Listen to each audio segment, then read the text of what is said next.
Welcome to Nasdaq Trade Talks. I'm Jill Malandrino, Global Markets Reporter at Nasdaq. Joining me is Gregg Kaplan, Derivatives Portfolio Specialist at Audent Global Asset Management, to discuss Nasdaq-100 performance, trends in the Nasdaq-100 Volatility Index, VOLQ, of course, and strategies with a number of different types of product that you can use to trade the trends.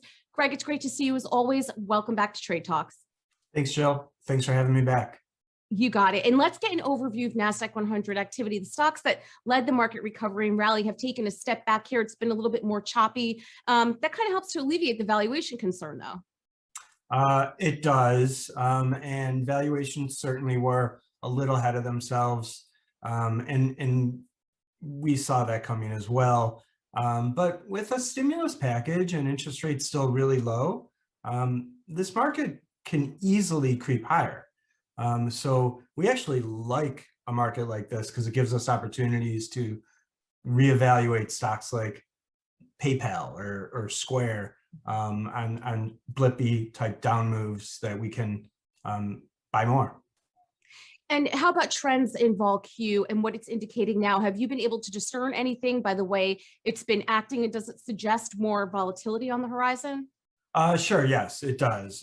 First and foremost, we are really loving the VOLQ index for a multitude of reasons that we can get into later or another time. But it's suggesting that there's volatility ahead, and we all know that kind of to begin with. Nobody knows what will happen on the off chance that maybe a virus mutates. Or we just don't acclimate back to the new world very well. So there's enhanced volatility out there, and interest rates play a role in that. They're still really low, but a shock in interest rates, if they move aggressively upward, would be hard for the market to bear. And so there's many reasons why vol is up and will remain up above your average for a while. Well, Gregg, there's no time like the present. So why do you enjoy following VOLQ? How is it helping you within your strategy? Right. So for years and years, I follow the VIX. I use it as a tool. I use as many volatility products as I can as a tool in my toolbox to manage our portfolio.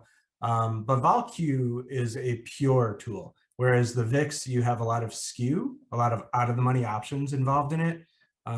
A lot of bid-ask spread issues because the options are so far out of the money. With VOLQ, you're looking at a really concentrated amount of options that are at the money. Not only that, it's based on the Nasdaq-100 index, which for us in our situation at Audent, those are a lot of stocks that we own. So for us, it's a really pure vol play as opposed to the VIX, which isn't so pure for us. This really gets rid of a lot of the noise. Yeah, you're absolutely right, especially with the way that it's constructed. So what are some of the ways that you could trade it? We know we have VOLQ, which is the futures on CME. And then if you are not a futures trader, can you also take a look at VOLQ and perhaps put together a strategy using the Qs or NDX options? Absolutely, and we do, to be honest with you, because we don't have the options available yet. They will eventually come online, I'm sure. So we are heavy traders of the QQQs in an effort to kind of replicate what we need either as a vol hedge or any sort of volatility strategy. And that's a really good proxy, the Qs. So we can do that. All right, Gregg, appreciate the insight as always. Thanks for joining us on Trade Talks, and thanks for joining me. I'm Jill Malandrino, Global Markets Reporter at Nasdaq. Thanks, Joe.